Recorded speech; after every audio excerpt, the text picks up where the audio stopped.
A'udzubillahi minasyaitonirrajim. Bismillahirrahmanirrahim. Alhamdulillahirabbil alamin. Wassalatu wassalamu ala asyrafil anbiya'i wal mursalin sayyidina wa habibina wa syafi'ina wa maulana Muhammadin wa ala alihi wa sahbihi ajmain. Subhanaka la ilma lana illa ma 'allamtana innaka antal alimul hakim. La haula wa la quwwata illa billahil aliyyil azim. Ilahi anta maksudi wa ridhaka matlubi.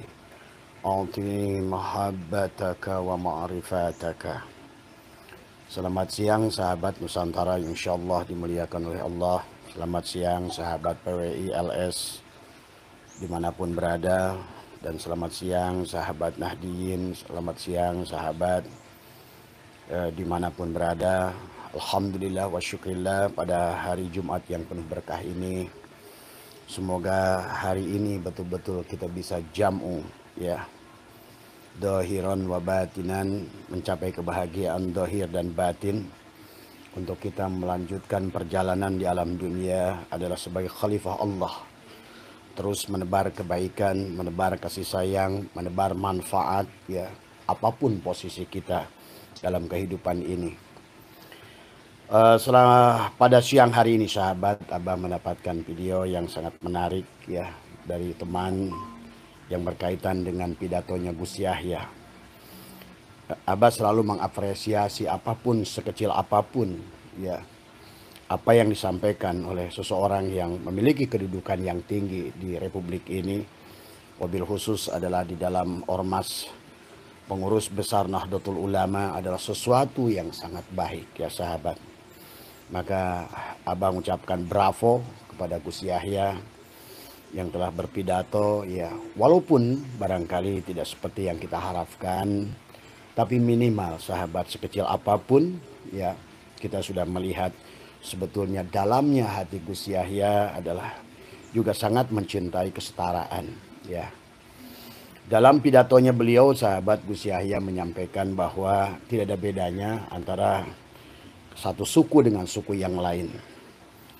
Nggak ada bedanya orang Jawa dengan orang Makassar, nggak ada bedanya orang Makassar dengan orang Kalimantan, dan nggak ada bedanya orang Kalimantan dengan orang Tarim, ya nggak ada bedanya bangsa Indonesia dan bangsa Arab, ya kan kurang lebih demikian. Itu menunjukkan bahwa itu sudah luar biasa kiprah dari Gus Yahya untuk membawa kepada kesetaraan. Karena pada dasarnya pada saat kesetaraan tidak dibangun sahabat, adalah di sebuah peradaban manusia, maka ada manusia yang akan menjajah manusia. Maka sesungguhnya dimanapun ya, perkembangan sebuah bangsa disebut peradaban. Peradaban adalah dari kata adab ya. Maka kalau seandainya peradaban, adab itu hanya akan bisa terjalin kalau manusia memiliki kedudukan yang sama dalam hukum. Manusia memiliki kedudukan sama di dalam pandangan Tuhan. Karena sudah jelas Al-Quran sesungguhnya adalah tidak ada feodalisme di dalam Islam. Al-Quran jelas Allah menyatakan walaqad karramna bani Adam. Bahkan Allah sangat egaliter, adalah menempatkan kesetaraan manusia. Karomna bani Adam berarti sesungguhnya seluruh makhluk manusia di alam dunia ini disebut bani Adam ya. Maka pada saat seorang pemimpin PBNU adalah menggaungkan egaliter semacam ini adalah sebuah kebaikan, sebuah sodakoh yang sangat besar. Karena sangat berpengaruh kepada pandangan orang-orang yang masih menganggap bahwa ada perbedaan antara manusia dengan manusia yang lain. Berarti pada saat ada feodalisme, ada kasta di dalam sisi manusia, berarti ada yang salah. Karena pada dasarnya Allah hanya akan melihat seseorang itu dari ketakwaannya. Inna akramakum indallahi atqakum.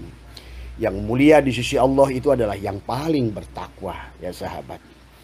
Demikian pula dalam hadis baginda Nabi menyampaikan bahwa sesungguhnya Allah tidak akan melihat sukumu, melihat warna kulitmu, tidak akan melihat jasadmu, bentuk tubuhmu. Yang akan Allah lihat adalah bagaimana ketakwaanmu, bagaimana kebaikan hatimu, tadi semua. Maka bagi Abah mendengarkan pidato yang demikian dari Gus Yahya adalah sangat menenteramkan hati tadi semua ya. Berarti walaupun bagaimana beliau dan kita mengerti posisi beliau. Nah disinilah juga harus dimengerti oleh sahabat-sahabat yang lain ya, para kiai-kiai Nusantara dalam memandang kepada setiap tokoh dalam perannya, menyampaikan perannya masing-masing di dalam diskursus nasab ini tentu dengan cara yang berbeda-beda. Kita bisa melihat bagaimana adalah Profesor Nazaruddin Umar sebelum menjadi Menteri Agama dan bagaimana beliau setelah menjadi Menteri Agama. Disinilah terkadang sahabat yang berkaitannya dengan kepentingan bangsa, terkadang para pemimpin-pemimpin itu adalah untuk menjaga sesuatu yang lebih buruk adalah lebih menahan kalimat-kalimatnya. Tentu beda dengan seperti Abah Setu, seperti Kiai Imaduddin Usman, beliau adalah peneliti murni dan beliau harus menyampaikan sesuatu secara ilmiah.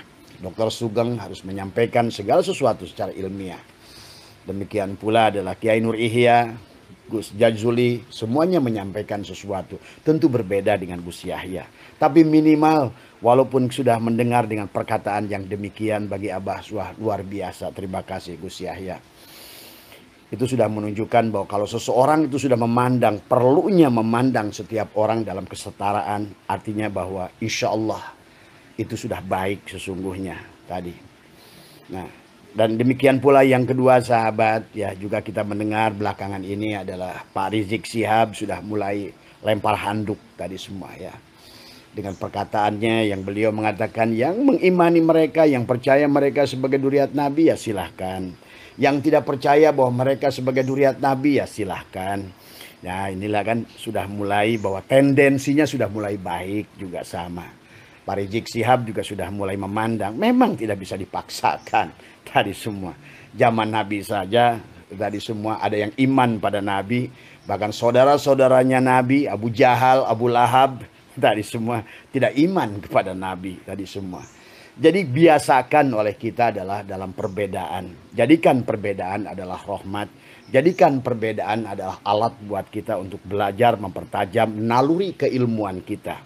Naluri adalah apa namanya keilmiahan tiap manusia dalam memandang. Jadi tentu Gus Yahya punya cara, Kiai Imaduddin punya cara, Kiai Ubadillah punya cara, kemudian juga Gus Jazuli punya cara, Abah punya cara. Tapi pada dasarnya selama tujuannya adalah untuk kebaikan, selama tujuannya adalah untuk persatuan, Abah selalu merespon sangat baik tadi semua, termasuk Rizik Syihab. Karena beliau Abah melihat juga video, tapi walaupun dikirimin udah beberapa video dari teman, kata Bah ini video Pak Rizik yang mengatakan bahwa silahkan yang mengimani mereka sebagai duriat Nabi, silahkan yang itu sudah baik sesungguhnya. Tetapi yang harus juga disadari oleh para ulama Nusantara ya, bahwa bukan hanya pada dasar pada pengakuan nasab saja, bukan hanya adalah kepada masalah apa namanya kesetaraan juga tadi semua. Tetapi yang harus pertama ditonjolkan memang adalah pertama tidak boleh ada manusia yang merasa lebih mulia dari manusia lain. Itu satu. Karena baginda Nabi sudah bersabda an-nasu li Adam, bahwa manusia itu dari Adam, wal Adam min turab, dan Adam itu dari tanah. La fadla li arabiyyin ila zamin, tidak ada kemuliaan orang Arab di luar orang Arab, wala fadla li aswada ila al-ahmara, dan tidak ada kemuliaan orang kulit hitam dan kulit merah illa bitaqwa, kecuali adalah takwa. Maka marilah sepakati warga Nusantara Indonesia, marilah kita cara memandang manusia adalah kita pandang sebagaimana cara Tuhan memandang manusia. Bagaimana Rasulullah memandang manusia, artinya kesetaraan. Jadi tidak ada lagi penjajahan atas nama manusia.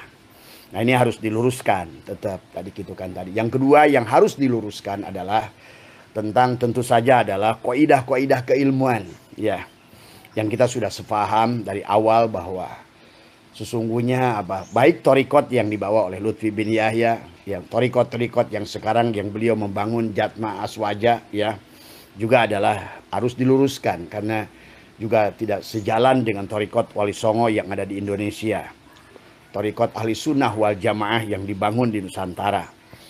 Dan barangkali ini juga tetap harus disadarkan masyarakat juga bagaimana hubungannya antara Ba'alwi dengan Belanda tadi semua. Kita harus bukan berarti mengungkapkan kejahatan, mengungkapkan keburukan, tapi yang harus disampaikan adalah fakta yang ada, yang pernah terjadi, yang sangat luar biasa adalah bagaimana kita mengingat pada era tahun 1886 pada saat ada Syekh Nawawi Al-Bantani, pada saat itu beliau ada di Arab Saudi, kemudian Syekh Junaidi Al-Batawi mengirimkan surat tadi semua, memberikan teguran kepada Belanda saat itu dengan apa? Dengan apa yang ditulis oleh Utsman bin Yahya.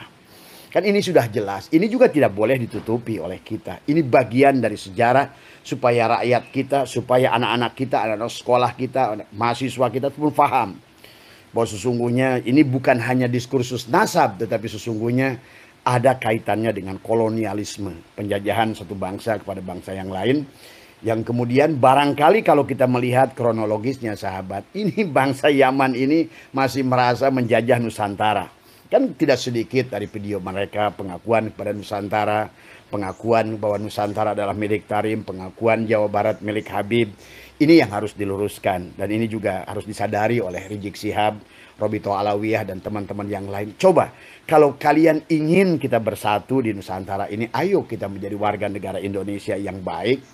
Maka pengakuan-pengakuan itu tidak boleh lagi ada tadi semua. Nah, adapun pengungkapan sejarah ini adalah sebagai jawaban daripada adalah respon daripada apa yang panjenengan-panjenengan itu adalah kaitkan tadi semua.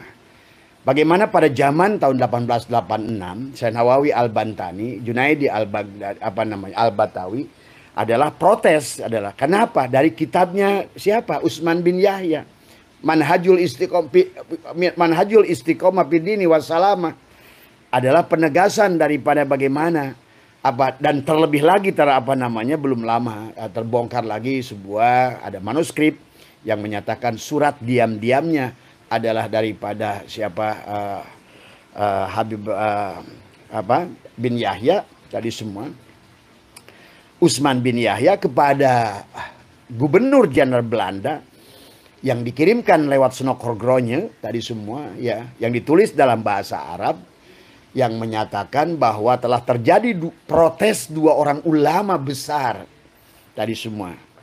Yang mana mereka protes dua ulama yang besar yang memiliki hati yang hasad, kata beliau, adalah dua ulama yang buruk, yang hasad tadi ada di semua, maka ini akan merusak tatanan beragama tadi semua. Ini kan ada manuskripnya. Nanti mau minta kepada Gus Ubad tadi semua. Manuskripnya sudah ada. Suratnya dalam bahasa Arab ada. Maka di bawahnya dijelaskan dalam surat itu, dia katakan bahwa sesungguhnya tolong ini jangan diekspos gitu kan tadi. Tulislah jawabannya dalam bahasa Arab, kalau enggak dalam bahasa Prancis gitu kan tadi. Ternyata surat itu kan bocor, manuskripnya kan ada hari ini tadi semua. Itu surat diam-diamnya Utsman bin Yahya atas protes daripada dua ulama kita yang khawatir bahwa dengan fatwa yang dibikin Utsman bin Yahya itulah 2 tahun kemudian terjadi geger Cilegon tadi semua. Ini juga tidak boleh ditutupi. Ya, jadi selain kita ingin menyampaikan terima kasih pada Gus Yahya bahwa sudah memandang adalah secara kesetaraan, tapi juga Abah ingin juga buat saya sebagai rakyat Indonesia, rakyat kecil yang tidak punya jabatan, tidak punya kedudukan, hanya memiliki rasa cinta kepada Nusantara. Hanya mereka merasa cinta kepada perjuangan yang sudah dilakukan oleh pahlawan-pahlawan Nusantara, ingin juga menyatukan para ulama Nusantara. Ayo kita cintai Nusantara, ayo kita cintai negeri ini tadi semua. Dan juga diharapkan juga kepada para pemimpin bangsa mengertilah juga tentang sejarah itu. Bagaimana jangan menutupi tadi semua. Ini memang sahabat, kalau Abah sudah pelajari ini ibaratkan benang pagujud. Satu dengan yang lain udah saling menggunakan. Tadi semua udah simbiosis mutualisme, saling menggunakan, saling memanfaatkan dari awal tadi semua. Bahkan dari mulai zamannya Bung Karno. Sehingga kenapa Bung Karno adalah terlibat adalah Nasakom tadi semua. Sehingga disitulah akhirnya Bung Karno sendiri adalah tumbang karena isu PKI tadi semua. Maka isu PKI inilah akan dijadikan alat sampai kapanpun. Kapanpun mereka mau memberontak, pasti isu PKI yang akan dimunculkan. Dan selalu perkataan PKI ini muncul dari sahabat-sahabat kita kaum Ba'alwi, terutama Rizik Syihab tadi semua ya. Nah inilah barangkali, tapi minimal ya. Maka pada kesempatan ini ya, dari video yang banyak yang sudah dikirimkan Abah, yang pertama tentang Rizik Syihab yang sudah mengatakan bahwa ya silakan yang mau mengimani mereka sebagai nasab kepada dzurriyyat Nabi, silakan kita hormati. Ya betul, saya menghormati siapapun yang masih meyakini sebagai muhibbin tadi semua. Tidak bisa dipaksakan sahabat tadi semua ya. Karena kembali di sini adalah di dada tadi semua ya. Dan selalu ada yang akan mengimani. Di dunia ini jangankan yang mengaku dzurriyyat Nabi, ada manusia yang mengaku dulu Tuhan Allah ngarana Agus di Bekasi ada pengikutnya. Musadek ada pengikutnya di Indonesia ini. Selalu ada pengikutnya. Terus siapa lagi? Lia Eden ada pengikutnya. Tadi semua tadi yang mengaku malaikat ada pengikutnya. Jadi ya tadi yang mengaku dzurriyyat Nabi pasti juga ada pengikutnya. Maka disinilah yang sing penting adalah ayo terus kita mengasah adalah ilmiah dalam pemikiran kita. Apa namanya, bukan berarti kita harus menjadi patung taklid buta, menerima apa saja apa yang sudah menjadikan apa namanya tadi. Tetapi kita terus belajar supaya kita menemukan titik kebenaran, bukan titik pembenaran tadi semua ya sahabat.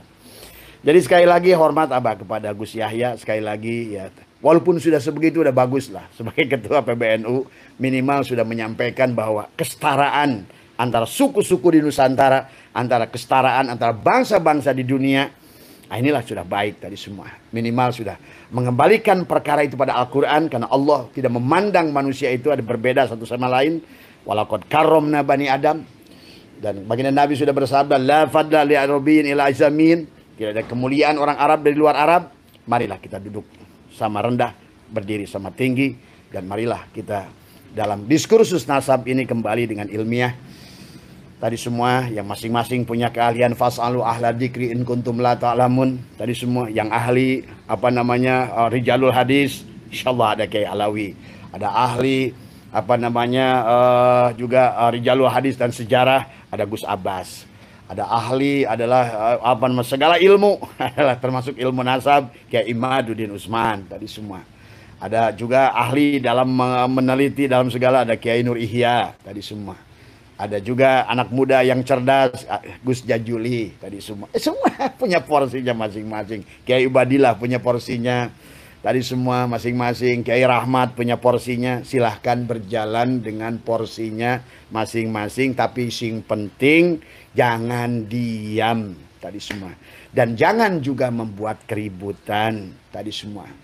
Tadi semua ya. Tadi walaupun sekarang Abah ditunjuk sebagai ketua PWI Jawa Barat, walaupun Abah tidak berkehendak tadi semua ya, silakan berjalan buat teman-teman di wilayah manapun, terus berjalan dengan baik ya, teruslah bina PWI itu dengan baik. Tadi kalaupun ada perbedaan pandangan itu namanya berorganisasi. Kita ketemu udah gede kepalanya, kita ketemu sudah sama-sama jadi ustadz, sama-sama jadi kiai. Tadi semua tidak ada yang lebih di antara kita tadi semua. Maka mulailah apa namanya pendekatan adalah humanis, pendekatan lebih kepada kepentingan bersama yang harus kita dorongkan daripada mendorongkan apa yang menjadikan tujuan hawa nafsu masing-masing tadi semua ya. Dan Abah mengajak kepada PWI ya dan LS semua, ayo juga pelajari ilmu daripada apa Wali Songo. Jangan kita masih berjuang membela Wali Songo tapi adabnya masih ada Ba'alwi juga. Dan jangan-jangan kita ini masih berjuang untuk PWI, jangan-jangan nggak tahu juga ilmunya Wali Songo kayak apa. Bagaimana syariatnya Wali Songo itu tadi semua.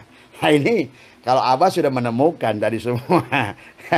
Nah ini ya. Jadi kita ini harus luruskan lagi fikihnya, luruskan. Maka Abah mengharapkan adalah kedepannya PBNU itu kembali membuat Bahsul Masail, temukan kembali dah hal-hal yang apa namanya banyak yang tersembunyi, yang sekian ratus tahun telah banyak dimanipulasi tentang sejarah, luruskan.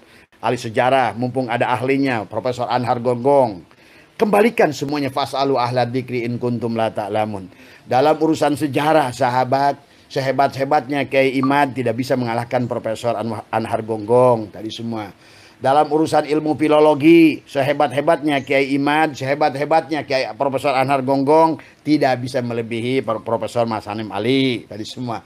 Dalam urusan ilmu genetika, minimal di lingkungan kita ada Dokter Sugeng tadi semua, tadi semua. Udah, ayo berjalan, ada sesuai dengan tadi. Tukang cukur jago di bidangnya. Tadi tukang pingpong jago di bidangnya. Tapi pada saat harus diadu pendapat tukang pingpong dengan tukang cukur, yang berkaitan dengan tukang cukur, dengar tukang cukur, gitu loh. Jangan mentang-mentang dia itu adalah buya di kampungmu, kiai di kampungmu, ngomongin nasab, dia nggak ketemu. Nah inilah persoalan manusia sekarang. Kaidah mantek nggak dipakai, kadang-kadang manteknya dipelajari, tetapi pada saat dalil bisa mengalahkan akal. Tadi semua inilah tadi semua. Tadi. Padahal dalil yang tertulis, yang terdengar itu belum tentu. Setiap berita itu bisa dua kemungkinan. Terlebih lagi berapa lama berita itu. Maka kenapa di dalam ilmu hadis, rijalul hadis itu akan ditelusuri. Dari mana datangnya hadis? Siapa perawinya? Terus sanadnya hadis akan ditemukan. Semakin panjang, pasti semakin banyak beloknya. Tadi semua. Kan begitu aturannya. Maka urusan hadis percayakan rijalul hadis tadi semua. Maka dulu ada mufasirin, ada muhadisin, ada fuqaha, ada hukama tadi semua. Nah itu. Ada dokter mata, ada dokter telinga, ada dokter jantung, ada dokter paru-paru, ada dokter olahraga. Semuanya ada porsinya masing-masing tadi semua. Maka disinilah mari kita sudah belajar. Itu yang dimaksud oleh Allah di dalam banyak ayat dalam Al-Quran. Adalah kita harus ilmiah dalam segala perkara. Tidak cukup dengan alima ya'lamu ilman wa ma'laman fahuwa alimun. Betul-betul wadhaka ma'lumun dalam setiap perkara. Tadi semua ya. Karena inilah isinya alam tadi. Maka alam ini adalah semuanya adalah hanya oleh orang mereka yang disebut ulama, yang alim, yang akan bisa menjadikan amal tadi semua ya. Tentang ain lamim aja sebetulnya tadi semua. Tadi semua ya. Insya Allah ya, mudah-mudahan sekali lagi kembali lagi kepada tadi Gus Yahya Berapo tadi semua. Ayo terus dengungkan kesetaraan. Nggak usah, nggak apa-apa lah, nggak usah terang-terangan tadi semua. Apalagi panjenengan pasti masih kagok sama Romo Kiai Miftul Ahyar tadi semua ya. Ya kalau kita di dalam meluruskan apapun tadi semua, kalau bagi pengamat ya, bagi siapapun adalah tadi ya namanya untuk memberikan masukan, termasuk Romo Kiai Miftahul Ahyar juga sama gitu kan tadi semua. Kita tidak ada salahnya adalah coba mempelajari tadi semua. Jadi ya mudah-mudahan kalau kita mempelajari kita lebih paham ya tadi semua ya. Sehat semua. Terima kasih Mas Fahrudin, terima kasih siapa yang telah mengirimkan video tentang Gus Yahya. Top tadi semua ya. Mudah-mudahan sekali lagi Gus Yahya terus menggaungkan tadi semua ya. Tadi semua tentang minimal kesetaraan dulu tadi. Jangan berharap terlalu banyak. Woi saudara-saudara kami PBNU akan menolak. Enggak, tidak akan mungkin. Percayalah sama Abah. Tidak mungkin. Walaupun mereka sudah yakin 1.000.000% di hatinya, tidak akan. Inilah dalam kaidah keilmuan pun memang demikian aturannya tadi semua. Ya mungkin Gus Yahya saya yakin mungkin kalaupun seandainya hari ini ketua PBNU adalah Profesor Dr. Kiai Agil Siraj, insya Allah beliau pun tidak akan langsung. Kenapa? Karena disinilah yang harus dipahami adalah mungkin yang dari kaidah usul fikih itu adalah menjaga adalah kemaslahatan yang lebih besar, lebih diutamakan daripada keributan yang mungkin akan timbul dan lain sebagainya tadi semua. Itu kan yang pada dipakainya. Sekali lagi mudah-mudahan sehat semua. Tadi semua hari Jumat yang berkah tadi semua, karena Abah sudah membiasakan setiap hari Jumat adalah akan berkomentar tentang yang berkaitannya tentang umum ya. Tadi semua sehat. Mudah-mudahan tadi si fakir, si bodoh ini selalu ada barangkali dengar kalau ada yang benarnya, buang kalau yang salahnya. Tadi semua ya, tadi semua. Sing penting adalah giroh, semangat kita adalah tidak boleh diam untuk kepentingan nusa dan bangsa. Jadi sebagai penutup dari Abah, yang pertama adalah kita harus udah bisa menerima perbedaan. Satu. Yang kedua adalah kita pun harus menghormati apa yang dikatakan oleh mereka-mereka yang duduk. Termasuk barangkali ada yang bertanya ke Abah, kenapa sekarang Menteri Agama agak beda? Bukan beda, sahabat. Itulah pejabat publik tadi semua. Jadi kita harus memahami Profesor Najaruddin Umar sebagai Profesor Najaruddin Umar dan Profesor Najaruddin Umar sebagai Menteri Agama beda semua ya. tadi semua. Nah, Gus Yahya sebagai ketua PBNU, Gus Yahya sebagai individu pasti beda tadi semua ya. Maka kita harus paham sedikit di situ. Jadi kita bisa maklum tadi semua tadi. Ada ewuh pakewuh di dalam dunia ini tadi semua. Nah, yang enak itu kayak kita tadi semua. Bisa berkata apa saja. Nah, itu pun harus dikontrol. Jangan sampai kita bicara seenaknya tadi semua ya. Mudah-mudahan sekali lagi ada senantiasa Indonesia menuju yang lebih baik.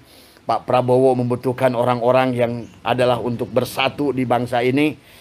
Apalagi sekarang kita menghadapi tantangan zaman, menghadapi tantangan adalah kekurangan pangan dunia. Maka sahabat, kenapa terjadi perang? Karena sekarang ini terjadi tantangan adalah kekurangan ekonomi pangan ya. Perangnya antara Rusia dan Ukraina gara-gara gandum. Kemudian juga mengikuti adalah sekutu ada karena berkaitan energi. Jadi ini semua sekarang ini jumlah manusia banyakkan. Demand kepada kebutuhan manusia itu meningkat, tetapi adalah supply dari setiap negara itu berkurang, sementara keadaan manusia ada jumlah penduduknya makin banyak, persaingannya makin ketat, maka zaman akan kembali terjadi adalah terjadi yang disebut dengan akan menentukan titik keseimbangannya dari semua. Dengan apa? Penyakit, dengan perang, dengan musibah. Inilah cara Tuhan mengatur alam ini senantiasa berada pada titik yang optimum tadi semua. Jadi kita harus mengerti juga tentang hukum-hukum sunatullah, hukum alam dan lain sebagainya. Bahwa sekarang sudah mulai saling pencerong antara India dan Pakistan, antara Taiwan dengan Cina, antara Cina dengan Amerika. Nah, itu akan terjadi sahabat. Semuanya pada saat demand dan supply tidak seimbang tadi semua ya. Demand terlalu tinggi permintaan, sementara supply tidak ada, akan terjadilah perebutan. Harga akan naik tadi semua. Atau sebaliknya, produksi terlalu banyak, supply terlalu banyak, demandnya tidak ada, maka juga akibatnya ekonomi tidak akan berjalan tadi semua. Ya, inilah hukum di alam ini harus kita memahami tentang hukum-hukum tadi semua ya. Itu saja. Barangkali sehat, Mas Farudin. Terima kasih videonya. Ada Abah sampaikan salam hormat kepada Gus Yahya. Walaupun baru itu yang terdengar, bagi Abah sudah bahagia. Cukup itu sahabat, udah cukup. Sebetulnya secara nurani Gus Yahya itu sudah mengerti tadi semuanya. Tapi posisinya sebagai ketua PBNU, apalagi beliau ada atasannya di atas. Ada Kiai Miftahul Ahyar, ya itulah ewuh pakewuh tadi semuanya. Kalau Kiai Miftah itu memang sulit sahabat. Kita harus maklum juga. Beliau bagaimanapun adalah mantunya Habib. Tadi semua. Susah. Karena kalau sudah kepentingan dewe, kepentingan keluarga. Tadi semua. Nama keluarga. Kalau perlu sampai merejel harus dibela habis-habisan. Ini persoalannya juga harus mengerti. Tadi semua ya. Dan sing penting. Duduk. Abah lagi live dulu. Ya silakan duduk saja. Ya silakan. Jadi sing penting itu saja kalau menurut Abah ya. Sehat semua panjenengan dimanapun berada. Ini kebetulan ini ada teman-teman PWI dari mana nih Pak? Oh ini ganteng-ganteng nih tuh. Tadi. Oh Bogor semua. Bogor kota, Bogor kabupaten. Berarti bukannya itu, bukannya